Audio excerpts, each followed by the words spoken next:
Bienvenue sur cet audio en quelques mots pour aujourd'hui qui sera de l'expression libre, voilà, sans ordre formel, juste pour être dans le cœur et retrouver cet apaisement dans le cœur.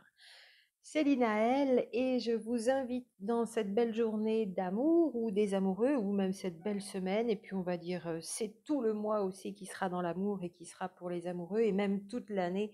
Je vous invite à reprendre encore toujours cette bonne habitude de la douceur et de retourner dans le cœur. C'est pour moi la voie royale, celle qui permet d'être dans l'apaisement pour aller trouver toutes les solutions à toutes les situations. Parce que ça bouscule pas mal pour encore pas mal de personnes. Aussi, les situations partent dans tous les sens.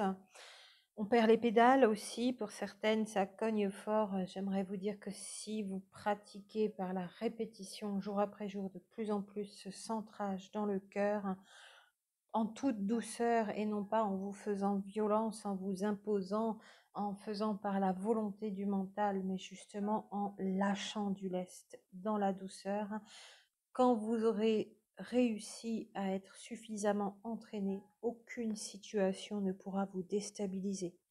Aussi incroyablement menaçante, réelle ou pas réelle qu'elle soit, aucune situation ne pourra vous déstabiliser quand vous serez vraiment centré dans le cœur.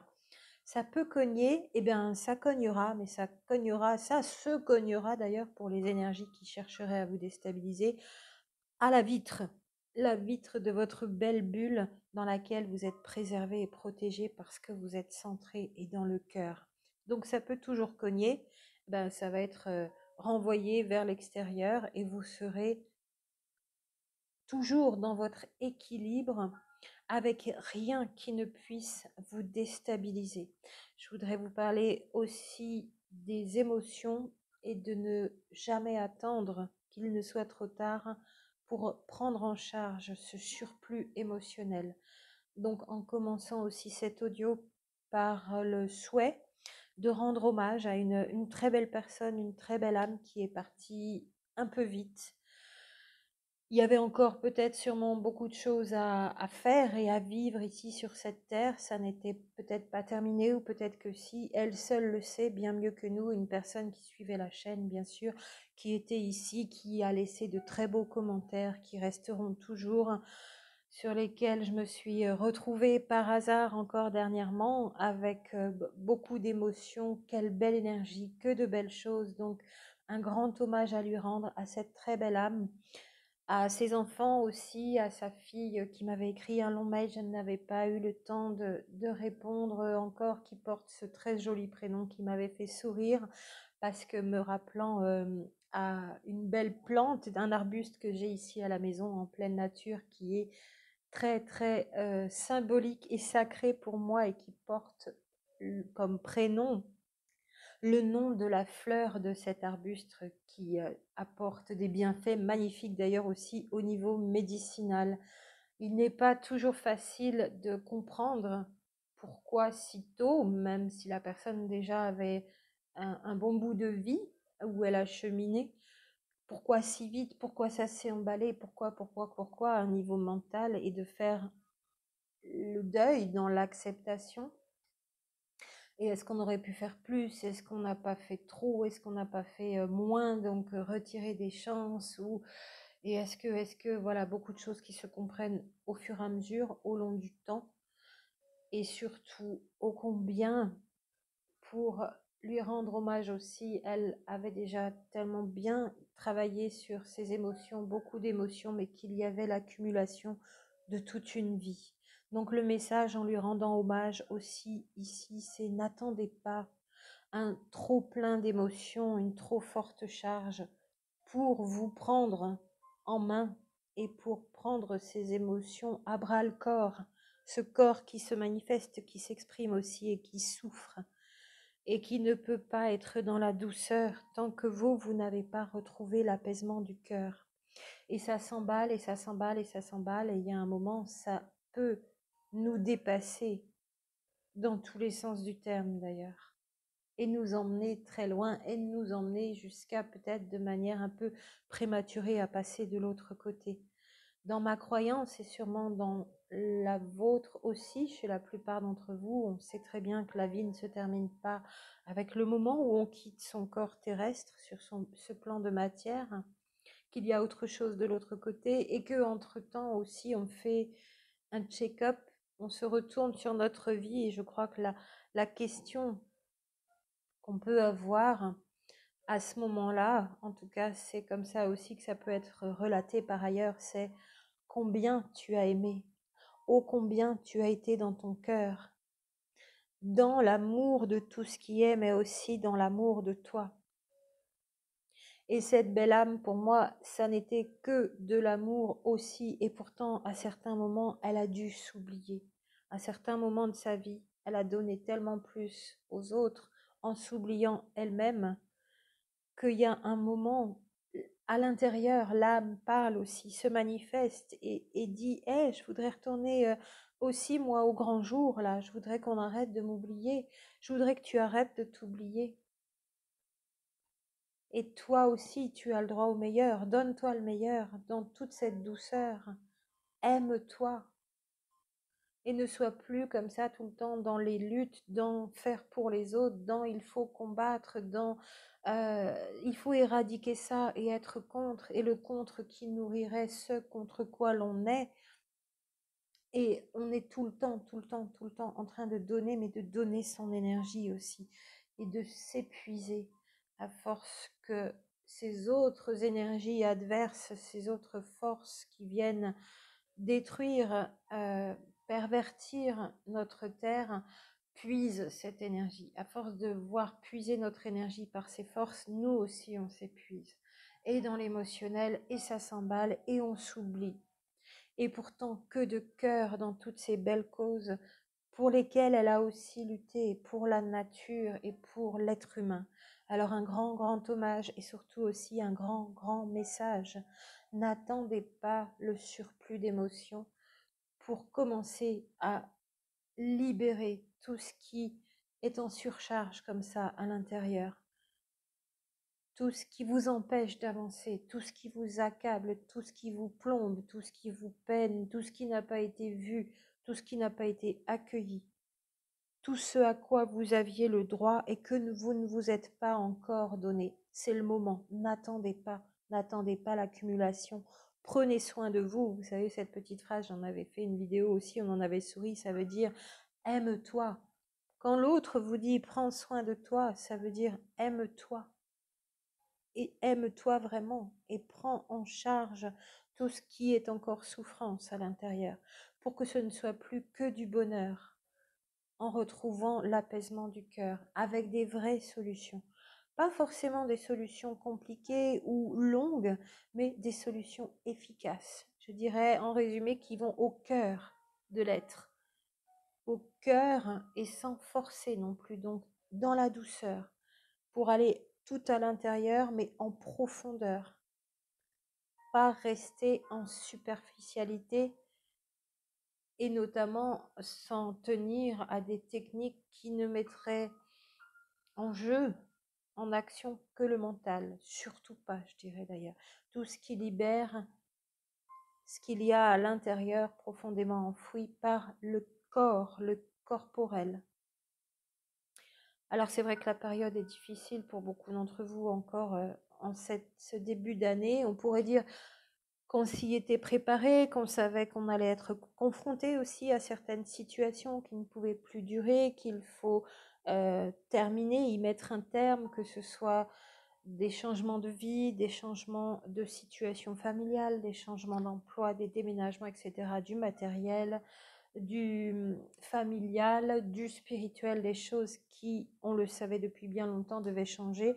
On s'y est préparé depuis au moins 2 ans et peut-être même encore plus depuis décembre 2012, depuis même janvier 2008 pour les personnes impactées par la conjonction Saturne-Pluton plus que les autres, donc dans le signe du Capricorne peut-être notamment. Et on se rend compte que quand on est en face dans les situations, on n'est jamais assez bien préparé. Eh bien, c'est pas grave, on continue quand même, on y va, on avance, mais en douceur. et en se recentrant dans le cœur, parce qu'à l'intérieur se trouvent toutes les solutions. La connaissance en conversation avec votre âme, en connexion avec le grand tout, la connaissance pour comprendre ce qui se passe, ce qui arrive, la raison d'être, comment on a créé tout ça. La connaissance des solutions est aussi à l'intérieur. Quand vous réussissez à retourner dans le cœur, à descendre du mental au cœur. On est en test grandeur nature, on pourrait dire, et sûrement pour les 4 prochaines années. Alors, est-ce que ça va être en permanence? Parce que là, on pourrait résumer en disant que c'est la pleine lune depuis le 10 janvier, pas seulement depuis le 9 février, mais c'est presque jour de pleine lune en continu depuis le 10 janvier, ce début d'année 2020, en test grandeur nature, mais aussi en grand changement et en affirmation dans l'amour de soi, en étant de tout cœur avec soi, dans la douceur aussi, en affirmation de ce à quoi on a le droit, de ce qui ne peut plus euh, persister de nocif dans nos vies. C'est ça aussi être en amour avec soi, c'est dire stop. Stop à toutes ces énergies qui ne vont plus et qu'on a peut-être trop autorisé à continuer de jouer dans nos vies et de nous remettre, de nous faire stagner dans la souffrance encore et toujours. Donc, une petite phrase qui pourra peut-être vous aider, c'est ce petit conseil que je voulais vous donner, et puis après je reprendrai les quelques étapes par lesquelles je passe moi, où je peux vous conseiller de passer quand vous êtes vraiment en panique, quand vraiment plus rien ne va, parce que les bons conseils de faire la méditation, etc., dans ces moments-là, ça ne passe plus, c'est trop difficile, ça va pas, c'est vraiment inaccessible même presque à beaucoup d'entre vous dans ces moments de panique où le mental a pris le dessus, les émotions ont pris le dessus, les situations s'enclenchent, ne vous laissent pas de répit, pas de repos, ne vous laissent pas respirer. Alors il y a des petites étapes préalables jusqu'à justement pouvoir parvenir à ces états de paix intérieure dans le cœur par la méditation dans laquelle vous allez pouvoir vous retrouver enfin et encore, et vous y entraîner, et vous y entraîner. Une petite phrase, moi, qui m'a vraiment émerveillée quant à tout ce qu'elle revêtait de tellement vrai, qui est issu d'un film, vous allez sourire parce que c'est issu du premier épisode de la série Divergente, donc le numéro 1, au moment où elle se trouve dans son bocal, dans son cube de verre, sous suggestion mentale, donc en demi-sommeil, pour vivre une expérience de suggestion mentale, pour voir comment elle va y réagir. Et dans cette expérience, donc, elle se retrouve dans un cube de verre qui se remplit par le bas d'eau petit à petit. Et donc, a priori, on peut considérer que si l'eau continue de monter, le cube va se remplir complètement. Elle est enfermée dedans, donc elle va s'y noyer. Et à un moment, il y a cette image où elle pose son doigt sur une des vitres, une des faces de ce cube en verre qui se remplit d'eau. Elle tape et elle se dit « Rien de tout cela n'est réel ». Et cette phrase m'a vraiment marquée et par amusement, je me la répète régulièrement quand l'extérieur nous mystifie, quand les peurs commencent à s'emballer, quand les émotions commencent à nous submerger. C'est ce temps d'arrêt dans les petites phases que je vais énumérer après dans l'ordre qu'il faut absolument marquer. Et au moment où elle tape avec son doigt sur la vitre juste devant elle et où elle se dit « rien de tout cela n'est réel », c'est comme si elle auto-suggestionnait son esprit et la vitre commence à se briser, à se fissurer pour finir par voler en éclats et par libérer l'eau de ce cube de verre et par la libérer elle-même, elle retrouve donc l'air libre et le plein, la pleine possession de tous ses moyens, le plein mouvement.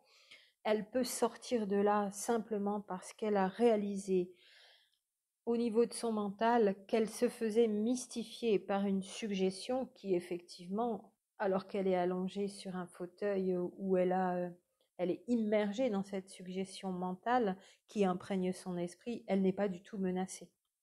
Il n'y a rien de réel à ce moment-là. Alors même si vous, dans votre vie du quotidien, vous avez l'impression que les faits sont réels, que les personnes sont réelles, que les documents, les papiers, les procédures, un licenciement, etc.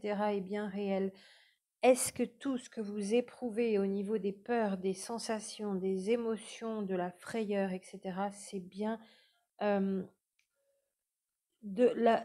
Est-ce que ça a autant, est-ce que vous n'en rajoutez pas, est-ce que c'est aussi important en gravité dans toutes ces émotions qui vous submergent que la réelle gravité de la situation? Ou est-ce qu'il y a bien une solution à toute situation, quelle qu'en soit la gravité en apparence le plus souvent? Est-ce que tout est bien réel dans ce que vous êtes en train de vivre? Est-ce que c'est aussi grave que vous le pensez? Est-ce qu'il n'y a aucune porte de sortie comme vous le pensez? Est-ce que c'est aussi néfaste et mauvais pour vous que vous êtes en train de vous l'auto-suggestionner au niveau du cerveau? C'est tout cela que ça nous amène à penser derrière cette petite phrase. Rien de tout cela n'est réel. Parce que le cerveau, on le dit toujours, que la situation soit vraie ou inventée, imaginaire, il ne fait pas la différence. Il ne fait pas la différence non plus entre l'affirmatif et le négatif. Vous dites je ne vais pas bien, le cerveau entend je vais bien. C'est pratique dans ce cas-là. Mais si vous dites bof, je vais pas trop mal, vous allez mal. Votre cerveau entend mal. Comme on dit quand on passe commande à l'univers, alors je préfère passer des commandes à la source parce que l'univers, ça peut être tout et n'importe quoi. L'univers, la source ne comprend pas le positif, ne fait pas la différence entre le positif et le négatif. Donc, exprimez-vous toujours par l'affirmative, là aussi en passant pour le petit conseil. Et exprimez-vous toujours dans des pensées qui sont accompagnées de la plus belle émotion, bien sûr, qui est l'émotion suprême, l'émotion d'amour dans le cœur. Donc, je voudrais vous redonner l'ordre chronologique de ce qu'il y a à faire parce que quand on est en panique, bien sûr qu'une situation nous agresse, que ça fait plusieurs jours, plusieurs semaines, plusieurs mois qu'on a l'impression qu'il n'y aura pas de solution, qu'on a perdu le sommeil, qu'on est mal, qu'on se jette sur la nourriture, que la neurochimie nous met de plus en plus en dépression. Les bons conseils justement de la méditation et de tout le reste, c'est bien difficile d'y accéder parce qu'on n'y arrive même plus, parce qu'il n'y a même plus assez d'énergie pour rester concentré et pour être dans le calme avant même d'aller tout à l'intérieur dans la paix du cœur. La toute première chose, c'est que vous avez tellement d'électricité dans ce cerveau et dans ce corps qu'il faut l'évacuer. Avant même la deuxième phase, tout de suite derrière. Et donc, pour évacuer ce trop plein d'électricité qui vous retourne, vous met dans tous les sens, il faut du mouvement. Donc, soit vous courez, soit vous chantez, soit vous dansez, soit vous criez, vous tapez, vous hurlez, vous dégagez cette électricité de votre tête et de votre corps dans un premier temps, sans vous faire de mal toujours. Et là, vous commencez à retrouver un peu d'apaisement, un peu plus de calme, ce qui va vous permettre cette deuxième petite phase qui est de marquer un temps d'arrêt, de vous arrêter de dire stop et de réfléchir justement avec cette phrase. Qu'est-ce qu'il y a vraiment de réel et de si menaçant dans cette situation? Qu'est-ce qu'il y a vraiment de si grave, de si difficile à passer? Et ça va vous ramener à vos émotions, etc. Non pas d'aller trouver de grandes réponses mentales, mais de voir les choses telles qu'elles sont, pour ce qu'elles sont, et de les accepter. Et de voir que même si ça fait plusieurs jours, plusieurs semaines, plusieurs mois, vous êtes toujours là. Ça veut dire qu'il y a de l'espoir, ça veut dire qu'il y a des solutions quelque part. Repensez aux situations dramatiques que vous avez pu vivre, où vous en êtes toujours tiré. Ça veut dire que vous avez une bonne étoile, ça veut dire que la source vous accompagne, vous aussi. Et de cette deuxième phase de marquer un temps d'arrêt, vous pouvez passer à la suite, celle qui est donc de commencer à pouvoir vous mettre dans des états de relaxation. Donc là, on arrive à la respiration. Et en phase intermédiaire, si vous n'êtes pas encore assez apaisé, que vous n'êtes pas encore capable de vous mettre en état de détente, la relaxation, c'est de la détente corporelle, physique. Passez-en par des séances de rire. Soit que vous ayez des amis, et tant mieux, qui vont vous sortir, au sens propre comme au sens figuré, vous sortir de là, de la situation morose, et vous sortir dehors pour aller rigoler, vous amuser. au moins 1 heure, au moins une soirée, au moins un temps, et après vous reprendrez les problèmes là où vous les avez laissés, les situations problématiques. Allez rire jusqu'à temps que vous ayez suffisamment de calme au niveau corporel, donc d'avoir évacué toute l'électricité qui vous mettait en panique pour commencer à pouvoir détendre le corps physique. Il n'y a pas de possibilité de méditer si votre corps physique est crispé. La détente corporelle permet la méditation. Sans cela, la méditation est bien difficile. Donc, cette 4e phase, on pourrait dire la 1, c'est décharger l'électricité, la 2, marquer un temps d'arrêt, la 3, rire, la 4, respiration, détente corporelle pour commencer à lâcher et à être de plus en plus au calme et détendu. Et de là, vous pourrez accéder à la 5e phase qui est la méditation, qui est la plus importante, mais qu'on a bien du mal à atteindre dans ces moments de vie où on est en stress quasi permanent, voire permanent. Et des fois des stress énormes, y compris du stress physiologique qui a été engendré de la dépression, de la neurochimie déséquilibrée, les surrénales épuisées, et il y a là aussi besoin souvent de se faire aider par des remèdes naturels, des compléments alimentaires, de la supplémentation, voir les carences, voir comment trouver des astuces pour arrêter de se jeter sur n'importe quelle nourriture qui vienne aggraver les problèmes de dépression, puisque ça vient déséquilibrer la neurochimie. Intéressez-vous à l'impact du corporel sur le psychique et vous verrez ô combien il y a là aussi des solutions par le bas pour remonter le haut, parce que la croyance est toujours que c'est le psychique qui mène le corporel. C'est vrai dans les deux sens, mais quand on est au plus bas, c'est par le bas qu'on remonte, et donc par le corporel pour retrouver de l'énergie physique, du calme, de l'apaisement, du sommeil et de la régénération, parce que dans ces situations, bien sûr, on a perdu le sommeil. Et de ces 4 étapes préalables, on peut enfin arriver à la méditation. Et là est la clé pour aller à l'intérieur, dans la paix du cœur, entendre, écouter les solutions vous être données dans la profondeur de votre être, en conversation avec votre âme et en conversation avec la source au travers de votre âme. Et là, ça va arriver comme une lueur. Je fais beaucoup de rimes en heure dans cet audio. Une lueur, une ampoule qui va s'allumer. Mais oui, c'est bien sûr, je vais faire ça. Et d'ailleurs, cette ampoule, cette lueur de solution qui va arriver comme ça, comme une idée miraculeuse, notez-la vite. Parce que dans l'instantané, c'est toujours là qu'il y a la bonne solution. Dans l'analyse mentale, en intellect, intelligence froide, comme on dit, dans l'analyse, c'est long et c'est en général la moins bonne solution.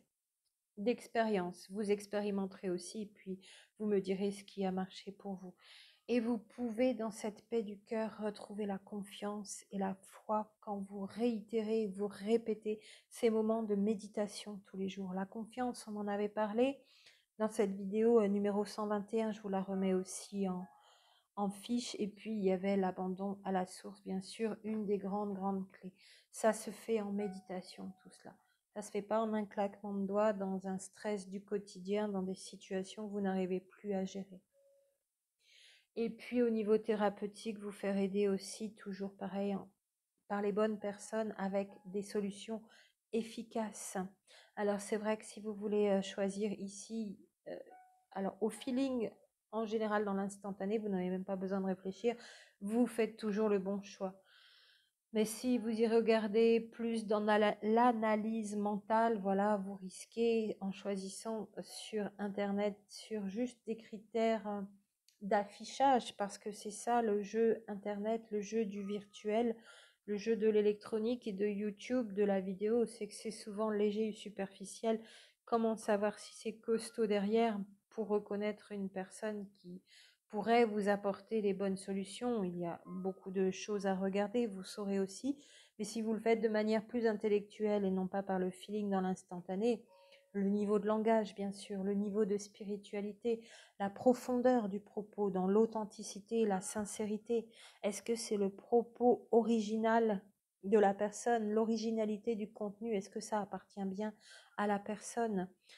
Et en choisissant des thérapeutes sur YouTube, notamment, on est dans l'affichage, on est dans le jeu de l'image, et donc le jeu des apparences, et donc le jeu de l'ego, où on peut beaucoup mystifier par son image et ce jeu des apparences, en exposant son visage, ses mimiques, sa façon de s'exprimer, de bouger, de s'habiller, son maquillage, la lumière, le jeu des apparences, le jeu de l'ego.